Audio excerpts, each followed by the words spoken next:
Hello everyone, मैं ब्रजेश कुमार अपने YouTube channel GK भाई ब्रजेश पे आपको स्वागत करता हूं। दोस्तों, हम लोग यहां पर काफ़ी दिन बाद मिल रहे हैं और इसको हम यहां पर मैं करंट अफेयर की सीरीज शुरू करूंगा। अभी तक की यहां पर जो मंथली वाइज चल रही थी उसको मैं डेली बाय डेली यहां पर लेकर आ रहा हूं। तो जो पिछले समय से और प्रेजेंट टाइम में जो भी यहां पर अवार्ड्स मिले हैं, चाहे वो अपॉइंटमेंट हो, सभी प्रकार के यहां पर मैं करंट अफेयर का डिस्कस करने वाला हूं। तो ये जो भी आपके एसएससी का एग्ज़ाम हो, यूपी पीसीएस का भी एग्ज़ाम होना है, आरओ आरओ का होना है, तो सभी प्रकार के एग्जाम में ये काम आएगा। और उत्तर प्रदेश पुलिस कांस्टेबल की भी परीक्षा होने वाली है और उसके में भी काम आएगा। तो करंट अफेयर सभी एग्जाम के लिए इंपॉर्टेंट रहेगा। तो ये आपको डेली करंट अफेयर का एक वीडियो मिलेगा। तो चलिए दोस्तों, बिना किसी देरी के शुरू करते हैं। जो लोग नए हैं प्लीज़ चैनल को सब्सक्राइब करें और टेलीग्राम ग्रुप से जुड़े, नीचे लिंक आपको दे दी जाएगी। चलिए, तो पहला प्रश्न है भाई, हाल ही में किसे हॉकी इंडिया अवार्ड 2023 में hockey player of the year चुना गया? देखिए, 2024 में तो 2023 का ईयर देखेंगे क्योंकि 24 पूरा नहीं है। तो यहाँ पर ऑप्शन है हार्दिक सिंह, सलीमा टेटे और उपर्युक्त दोनों या इनमें से कोई नहीं। तो देखिए यहाँ पर क्या आंसर है, दोनों लोग को मिला है।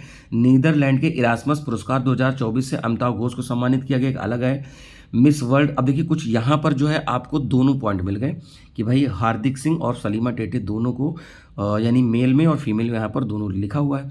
उसके बाद कुछ और अवार्ड है भाई। देखो यहाँ पर नीदरलैंड के इरास्मस पुरस्कार 2024 से अमिताभ घोष को दिया गया है। मिस वर्ल्ड हुसैनिटेरियन अवार्ड जो है नीता अंबानी को सम्मानित किया गया है। उसके बाद यहाँ पर है रिकेन यामामोटो 2024 प्रित्जर पुरस्कार, जो आर्किटेक्चर नोवेल है, ये यहाँ पर जीता है रिकेन यामाटोमो ने। उसके बाद है भारत को खसरा और रुबेला चैंपियन पुरस्कार मिला क्योंकि भारत इससे मुक्त हो गया है। क्रिस्टीना पिस्कोवा ने जीता। तो ये कुछ अलग से ये आपका नोट्स हो गया पूरा। आप इसको क्या करेंगे, अपनी कॉपी में नोट कर लीजिएगा। और ये इंग्लिश मीडियम में है और आपको इसकी पीडीएफ टेलीग्राम ग्रुप पर मिल जाएगी। अगला प्रश्न है कि भाई WHO ने कोरोना वायरस की निगरानी के लिए कौन सा वैश्विक लैब नेटवर्क लॉन्च किया? देखिए, हम लोग के यहाँ जो कोविशील्ड है, इसको लेकर इतना इशू हुआ कि लोग हार्ट अटैक से मौत और उसके साइड इफेक्ट आ रहे हैं। बहुत लोगों ने कोवैक्सीन लगाई और कोविशील्ड लगाई, ठीक है। तो ये काफ़ी चर्चा का विषय है। तो काफ़ी लोगों की कम उम्र में मौत भी हो रही, हार्ट अटैक्स आ रहे हैं, तो लोग को माना जा रहा है कि कोविशील्ड का। तो इसके बारे में आप क्वेश्चन बनना लाजमी है। तो फिलहाल यहाँ पर देखते हैं कि भाई वैश्विक लैब नेटवर्क लॉन्च किया गया है। तो ये किया गया है कोविनेट।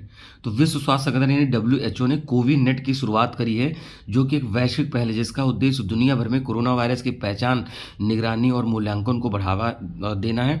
अब यहाँ पर देखिए, कोविनेट मूल्यांकन को बढ़ावा दिया जा रहा है। कोविनेट है सार्स CoV-2 और मर्स CoV।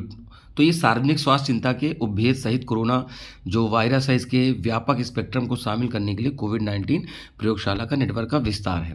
तो ये यहाँ पर इंग्लिश में लिखा है। जो दोस्त लोग इंग्लिश में पढ़ते हैं वो लोग यहाँ से देखें, स्क्रीनशॉट लेकर वहाँ पर लिख सकते हैं इसको। चलिए अगले प्रश्न पर आते हैं। हाल ही में कहाँ पर RBI @90 का समारोह हुआ? ठीक है, देखिए RBI, जो RBI का हेडक्वार्टर है वो आपको मिलता है मुंबई में, ठीक है। रिजर्व बैंक ऑफ इंडिया, तो बैंकों का बैंक कहते हैं, बैंक ऑफ बैंक कहते हैं, गवर्नमेंट का बैंक कहते हैं, ठीक है, सेंट्रल बैंक है। तो यहाँ पर मुंबई में क्या है, देश की केंद्रीय बैंकिंग संस्था भारतीय रिजर्व बैंक 1 अप्रैल 2024 को अपने 90वें वर्ष में प्रवेश कर गई है। और इस अवसर को चिन्हित करने के लिए प्रधानमंत्री मोदी ने मुंबई के national centre for the performing arts में आयोजित कार्यक्रम में भाग लिया गया है, ठीक है। तो ये यहाँ पर आप देख लीजिए, इसका स्क्रीनशॉट ले लीजिए। अगला प्रश्न है, हाल ही में हुए मियामी ओपन टेनिस महिला एकल खिताब किसने जीता है? तो पेट्रा क्विटोवा ने जीता, डेनियल कोलिंस ने, एलेना रेबकीना ने, या इनमें से कोई नहीं। तो देखिए, जो मियामी ओपन टेनिस महिला एकल खिताब है ये डेनियल कोलिंस ने जीता है। तो अमेरिकन टेनिस खिलाड़ी हैं डेनियल कोलिंस ने फाइनल में कजाकिस्तान की एलेना रैबकीना को हराकर पेशेवर टेनिस खिलाड़ी के रूप में अपने करियर की सबसे बड़ी खिताब जीता है। तो देखिए, ऑप्शन में यहाँ पर एलेना रैबकीना भी था, लेकिन बट ये रनर हैं किस देश के? कजाकिस्तान। तो ये सब एक एक पॉइंट इंपॉर्टेंट है, आप इसको नोट करते चलें। और बीच बीच में मैं एक हफ्ते का पूरा करंट अफेयर ले आया करूँगा और मंथ के एंड में पूरे मंथ का एक जो 100 या 150 क्वेश्चन का इंपॉर्टेंट रहेगा उसको मैं आपके सामने लाऊंगा। अगला है, हाल ही में कच्चा तीवु चर्चा में रहा किस देश को दिया गया है? देखिए यहाँ पर जापान, इंडोनेशिया, श्रीलंका। तो देखिए ज्योग्राफी से रिलेटेड है। तो यहाँ पर देखिए क्या है, ये इंडिया है, इंडिया के पास श्रीलंका है, यहीं पर नीचे कच्चा तीवु आइलैंड है जिसको लेकर बातचीत हो रही थी। तो श्रीलंका में भारतीय आवास परियोजना के अंतर्गत 1300 पैरों के निर्माण का औपचारिक शुभारंभ हुआ है। श्रीलंका और मॉरिशस ने यूपीआई सर्विसेज को वर्चुअली लॉन्च किया है। तो ये भी प्रश्न बनते हैं कि भाई यूपीआई जो है तो किसने किसने लॉन्च किया है सर्विस को वर्चुअली, तो श्रीलंका और मॉरिशस ने। भारत और श्रीलंका के पर्यटन स्रोत में शीर्ष पर रहा है। अब देखिए, नए भारतीय उच्चायुक्त संतोष झा ने श्रीलंका में पदभार ग्रहण किया। तो यानी श्रीलंका में जो भारत की तरफ से उच्चायुक्त है वो संतोष झा है। भारतीय सशस्त्र बलों को श्रीलंका में गोल्डन आउल पुरस्कार से सम्मानित किया गया है। ठीक है, तो श्रीलंका का है, ये भी आप याद रखिएगा। तो इतनी सारी बात हो गई। तो कच्चा तीवू आइलैंड आपको भारत और श्रीलंका के बीच में मिलेगी और इन्हीं को देश को दिया गया है। ये बात पूरी यहाँ पर इंग्लिश में लिखा है। यहाँ पर घर था, वहाँ पर लिखा हुआ था, तो 1300 घर। अगला, हाल ही में कार्गो वॉल्यूम के मामले में भारत का सबसे बड़ा बंदरगाह कौन सा है? ठीक है, देखिए भारत में बहुत सारे बंदरगाह में, क्विक रिवीजन देता हूँ। यहाँ पर गुजरात में कांडला है, फिर मुंबई में 3 है, यानी महाराष्ट्र में 3 है। एक तो जवाहरलाल नेहरू जिसको नाहवा सेवा कहते हैं, महाराष्ट्र में मुंबई एक पोर्ट पड़ेगा और वाधवन पोर्ट पड़ेगा। ठीक है, इसके बाद गोवा में मारुमुगाओ, उसके बाद कर्नाटक में आपको मिलेगा न्यू मैंगलोर, और केरल में कोचीन। कोचीन को क्वीन ऑफ अरेबियन सी कहते हैं। ठीक है, कोचीन। फिर तमिलनाडु में 3 है, एक तो आपका तूतीकोरिन है, दूसरा चेन्नई है, चेन्नई आर्टिफिशियल में आ रहा है, और जो आपका कामराज है, या फिर उसको हम एन्नोर पोर्ट कहते हैं। फिर आंध्र प्रदेश में विशाखापट्टनम है जो कि सबसे गहरा माना जाता है। उड़ीसा में पारादीप है, और वेस्ट बंगाल में आपका कोलकाता हल्दिया पोर्ट जिसका नाम श्यामा प्रसाद मुखर्जी है। तो यहाँ पे कार्गो वॉल्यूम के हिसाब से पूछा जा रहा, मैंने देखिए सारे पोर्ट बता दिए। तो ये पारादीप है। पारादीप मैंने किस स्टेट में बताया था भाई? उड़ीसा में बताया था। तो जगत सिंहपुर जिला पड़ता है बंगाल की खाड़ी की तरफ, और ये एक प्राकृतिक बंदरगाह है। महानदी के बंगाल की खाड़ी में बह जाने के स्थान पर यह है, और ये गहरे पानी का बंदरगाह है। बट मैं फिर कह रहा हूँ भाई, विशाखापत्तनम गहरा बंदरगाह है, ना कि पारादीप। ये उस जगह पर गहरा है, ये बात याद रखिएगा। ठीक है, कितने प्रमुख बंदरगाह है? तो 13 प्रमुख बंदरगाह है। अगला है, किस देश ने भारतीय पर्यटकों के लिए ई वीज़ा की शुरुआत की है? चाइना, रशिया या जापान? ठीक है, तो ई वीज़ा की शुरुआत जो करी है वो जापान ने की है। तो देखिए कुछ फैक्ट जान लेते हैं जापान के बारे में। जापान में 1000 वर्ष पुराना सोसाई महोत्सव मनाया जाता है। जापान दुनिया का पहला लकड़ी का उपग्रह लॉन्च करेगा। जापान को समुद्र के अंदर, ये समुद्र लिखा है, समुद्र के अंदर ज्वालामुखी विस्फोट के बाद एक द्वीप मिला है। इसरो जापान की स्पेस एजेंसी, देखिए जापान की स्पेस एजेंसी है जाक्सा, उसके साथ अगला चांद मिशन पूरा करेगा। ठीक है, पूरा करेगा। जापान के याकोहामा डासिंग पिका कार्यक्रम में आयोजन किया गया है। भारत और जापान में 3 स्कॉर्पियन पनडुब्बी के लिए समझौता किया गया है, और नरेंद्र मोदी ने वहाँ के हिरोशिमा आइलैंड पर क्या किया है कि महात्मा गांधी जी की प्रतिमा का अनावरण किया। तो देखिए एक साथ आपको 5-6 फैक्ट मिल गए, तो आप वहाँ पर अपने कॉपी में नोट्स बना लें। ये इंग्लिश में रहा, और आपको दोनों लैंग्वेज में मिल जाएगा। तो और इसकी पीडीएफ आपको मैं ग्रुप में डाल दूंगा, और वहाँ पे मिल सकते हैं।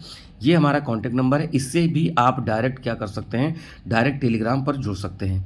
ठीक है, तो जीके बाय ब्रजेश आपको मिल जाएगा, तो नीचे कमेंट में मैं कर दूंगा। अगला है, अब्दुल फतेह अल सीसी किस देश के तीसरी बार राष्ट्रपति बने हैं? तो ये इजिप्ट के बने हैं। ठीक है, अब्दुल फतेह अल सीसी ये इजिप्ट के बने हैं। इजिप्ट बोले तो मिस्र देश के राष्ट्रपति।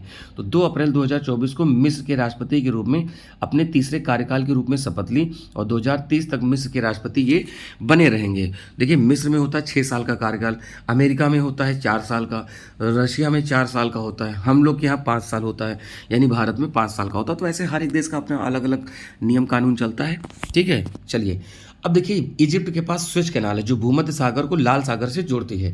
ठीक है, तो जैसे ये यहाँ पर अरब पेनिनसुला है, मैं बता दे रहा हूँ, इधर ये अफ्रीका है, तो यहाँ पर आगे ऊपर भूमध्य सागर पड़ता है, ये रेड सी है, और यहाँ अरब सी है। तो यहीं पर स्वेज कैनाल बनाई गई थी। स्वेज कैनाल 1869 में बनाई गई थी। ये इंग्लिश में है। अगला है, हाल ही में सीताराम मीना को देश के भारत में अगला राजदूत नियुक्त किया गया। किस देश में किया गया भाई? जापान, इंडोनेशिया या नाइजर? तो यहाँ पर देखिए नाइजर एक देश है जिसमें सीताराम मीना को नाइजर में भारत का अगला राजदूत नियुक्त किया गया है। दिनकर अस्थाना को गाम्बिया में भारतीय उच्चायुक्त नियुक्त किया गया है। अभय ठाकुर म्यांमार में भारत के राजदूत नियुक्त हुए हैं। विनय कुमार को रूस में राजदूत नियुक्त किया गया है। तो देखिए म्यांमार, रशिया, गाम्बिया और नाइजर 4 देशों के यहीं पर आपको रिवीजन हो गया, आप इसको यहाँ पर मेंशन कर लें।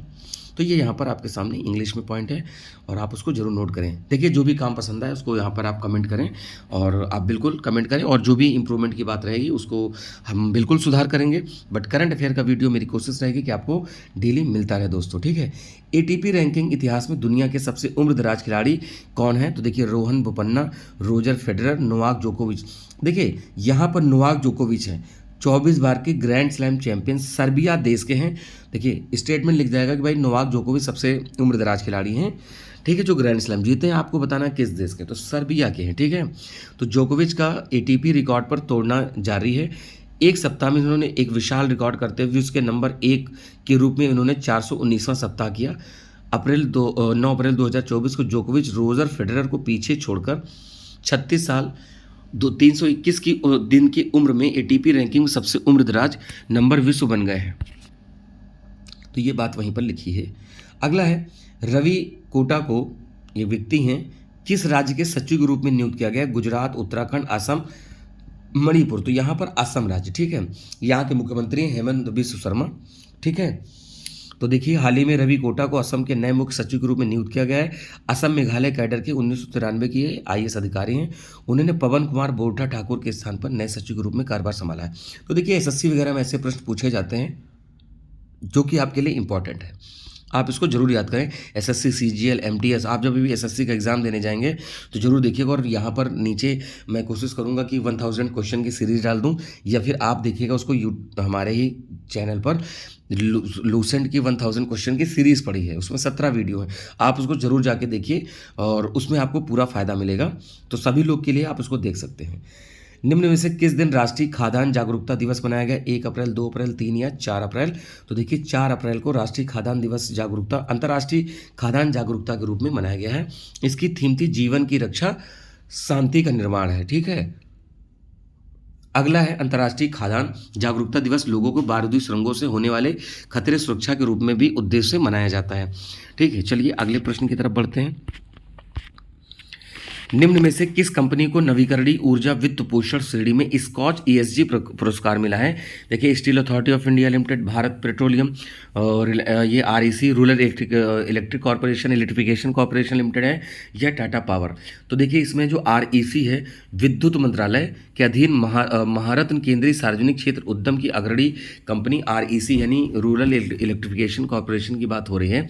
इसको स्कॉच ECG पुरस्कार से सम्मानित किया गया है। यह पुरस्कार टिकाऊ वित्त पोषण, हरित भविष्य का मार्ग प्रशस्त करने और नवीकरणीय ऊर्जा में परिवर्तन को तेज करने के प्रति यहाँ पर समर्पण को रेखांकित करता है। अगला प्रश्न है, यहाँ पर ब्लाइंडनेस वीक की बात हो रही है। तो ब्लाइंडनेस वीक का आयोजन कब तक किया गया? तो भाई 1 अप्रैल से 7 अप्रैल तक ब्लाइंडनेस किया गया। अच्छा एक बात बताते हैं, जो ब्लाइंड लोग होते हैं, जो व्यक्ति लोग नज़र से नहीं देख पाते हैं, उनके लिए ब्रेल लिपि आती है ना, ब्रेल लिपि। तो ब्रेल नाम के व्यक्ति थे। देखिए होता क्या है, वो उभरे हुए शब्द होते हैं, तो लोग उस पर स्पर्श करके उसको पहचान लेते हैं कि ये क्या चीज़ लिखी हुई है, ठीक है। तो लुई ब्रेल नाम के व्यक्ति ने लिखा था, मतलब बनाया था, तो उसी है, उन्हीं के नाम पर ये ब्रेल दिवस मनाया जाता है। किसके लिए? ब्लाइंड व्यक्ति जो हैं, तो उनको दिक्कत होती है पढ़ने लिखने में, तो उनके लिए वो स्क्रिप्ट बहुत काम की रहती है। यहाँ पर है कि बारबरा जो रश हैं, इनका हाल ही में निधन हो गया। वो किस क्षेत्र से संबंधित है? सिनेमा, खेल, राजनीति या समाज सेवा? तो यहाँ पर देखिए ये सिनेमा से संबंधित है। प्रसिद्ध अभिनेत्री बारबरा रश का हाल में निधन हो गया। 1950 के दशक में मनोरंजन उद्योग में अपने करियर की शुरुआत की थी और इनको गोल्डन ग्लोब पुरस्कार भी मिला। 1954 में साइंस फिक्शन फिल्म, यहाँ पर साइंस फिक्शन फिल्म का नाम है it came from outer space से गोल्डन ग्लोब अवार्ड इनको दिया गया था। और यहाँ पर देखिए इनके कुछ यहाँ पर कुछ कार्य हैं जो कि लिखा हुआ है। अगले प्रश्न पर आते हैं। हाल ही में G20 का 21वां सदस्य किसे बना है? ठीक है, देखिए ऐसा है ना कि अफ्रीकन यूनियन को बनाया गया था। G20 कहने को है, उसमें 19 देश हैं प्लस अफ्रीकन यूनियन अभी बना है, ठीक है, और यूरोपियन यूनियन पहले से था। तो 19 प्लस यूरोपियन यूनियन पहले से थे, अफ्रीकन यूनियन नया है, इंडिया में हुआ था, इंडिया ने ही ऑफिशियली इसको ज्वाइन कराया था। तो 9 सितंबर 23 को 18वें G20 शिखर सम्मेलन नई दिल्ली में पहले G20 सदस्य देशों का यहाँ पर घोषणा की गई थी और इसको स्थायी सदस्य बनाया गया था। अब अगला जो शिखर सम्मेलन होगा वो ब्राज़ील में होगा। अगला, हाल ही में चर्चा में भारत का सर्वश्रेष्ठ पर्यटन गांव विश्वनाथ घाट कहाँ है? तो विश्वनाथ घाट की बात हो रही है, तो विश्वनाथ घाट आपको मिलता है असम में, ठीक है। पर्यटन मंत्रालय ने असम में विश्वनाथ घाट को 2023 के लिए भारत का सर्वश्रेष्ठ पर्यटन गांव के रूप में घोषित किया गया है, ठीक है। इसको गुप्त काशी के रूप में भी यहाँ पर जाना जा रहा है। अगला है, हाल ही में भारत का पहला लाइट हाउस फेस्टिवल कहाँ आयोजित किया गया है? महाराष्ट्र, गोवा, राजस्थान, पंजाब। तो पहला लाइट हाउस फेस्टिवल किया गया है गोवा में किया गया है। केंद्रीय बंदरगाह, जहाजरानी और जलमार्ग और मंत्री जो सर्बानंद सोनोवाला हैं, इन्होंने गोवा के पणजी में fort Aguada light house festival का आयोजन यहाँ पर किया है, उद्घाटन किया है। अगला प्रश्न है भाई, भारतीय महिला और पुरुष टीमों ने कितने मीटर रिले रेस में पेरिस ओलंपिक के लिए क्वालिफाई कर लिया है? 4x100। देखिए ये ट्रैक होता है, तो एक होता है कि भाई 100 मीटर पे 4 लोग खड़े हो जाएंगे, एक होता है 4x200, ठीक है, तो यानी 200 के 200 यहाँ से लेकर 201 लोग, फिर 202 लोग, फिर तीसरे लोग, फिर चौथे लोग, ऐसे। तो इस तरीके से आप समझ गए होंगे। तो यहाँ पर जो है 4x400 है, नॉट 40। इसके लिए भारत ने जो पेरिस ओलंपिक की बात हो रही वहाँ पर क्वालिफाई कर लिया है। अगला है यहाँ पर, बिजनेस मैनेजमेंट हार्वर्ड विश्वविद्यालय का पाठ्यक्रम पेश करने वाला भारत का पहला विश्वविद्यालय कौन सा बना है? दिल्ली यूनिवर्सिटी, लखनऊ, बनारस या चंडीगढ़ यूनिवर्सिटी? तो यहाँ पर है Chandigarh university. Chandigarh university USA के प्रतिष्ठित विश्वविद्यालय के साथ एक समझौता MOU मतलब मेमोरेंडम ऑफ अंडरस्टैंडिंग हस्ताक्षर करके एक हार्वर्ड विश्वविद्यालय सहयोगी व्यवसाय प्रबंधन काम शुरू किया है, ठीक है। ये यहाँ पर आपके लिए इंपॉर्टेंट फैक्ट हो गया, ठीक है दोस्तों। तो यहाँ पर आपके लिए इंपॉर्टेंट हो गया। तो ये मैंने 20 क्वेश्चन का डिस्कस किया है। तो ये डेली आपको करंट अफेयर मिलता रहेगा। तो प्लीज़ जो लोग नए हैं चैनल को सब्सक्राइब करें। और इस सभी एग्जाम के लिए दोस्तों काम आएगा, SSC हो, UP PCS, RO ARO exam हो, स्टेट PCS, सभी प्रकार। देखिए करंट अफेयर दोस्तों सभी के लिए कॉमन होता है, तो आप नोट्स भी जरूर बना लें। मैं इसकी PDF डाल दूंगा जिससे कि आपको आसानी रहे और बाद में उसको आप अपने नोट्स में ऐड कर सकें, तो आपका एक अच्छा नोट्स तैयार होता चलेगा, ठीक है। तो चलिए दोस्तों, मिलते हैं अपने नए वीडियो में। तब तक के लिए नमस्कार, थैंक यू, जय हिंद दोस्तों।